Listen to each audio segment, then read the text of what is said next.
مولانا فضل الرحمان صاحب کا دریائے سوات حادثے پر اظہار افسوس، حکومتی نااہلی واقعے کی ذمہ دار قرار۔ تفصیلات کے مطابق جمعیت علماء اسلام کے سربراہ مولانا فضل الرحمان صاحب نے دریائے سوات میں پیش آنے والے افسوسناک حادثے پر گہرے دکھ اور رنج کا اظہار کیا ہے۔ حادثے میں سیاحت کے لیے آنے والے متعدد افراد جان کی بازی ہار گئے، جس پر پورے ملک میں غم و افسوس کی فضا چھا گئی ہے۔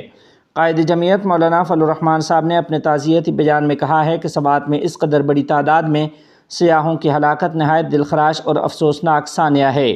انہوں نے واقعے کا ذمہ دار حکومتی نااہلی کو قرار دیتے ہوئے کہا کہ سیاحوں کے تحفظ کے لیے مناسب اور بروقت حکومتی اقدامات نہ ہونے کی وجہ سے یہ اندوہناک واقعہ پیش آیا ہے۔ انہوں نے جاں بحق ہونے والے افراد کے اہل خانہ سے دلی ہمدردی کا اظہار کرتے ہوئے کہا کہ ہم اس غم کی گھڑی میں ان متاثرہ خاندانوں کے ساتھ برابر کے شریک ہیں۔ مولانا فضل الرحمان صاحب نے حکومت سے مطالبہ کیا کہ ریسکیو آپریشن میں تیزی لائی جائے اور آئندہ ایسے واقعات سے بچاؤ کے لیے فوری اور مؤثر حفاظتی اقدامات کیے جائیں۔ انہوں نے جاں بحق افراد کے لیے مغفرت اور زخمیوں کی جلد صحت یابی کی دعا بھی کی اور کہا کہ قدرتی آفات سے نمٹنے کے لیے قومی سطح پر ایک مؤثر اور بروقت حکمت عملی ترتیب دینا وقت کی اہم ترین ضرورت ہے۔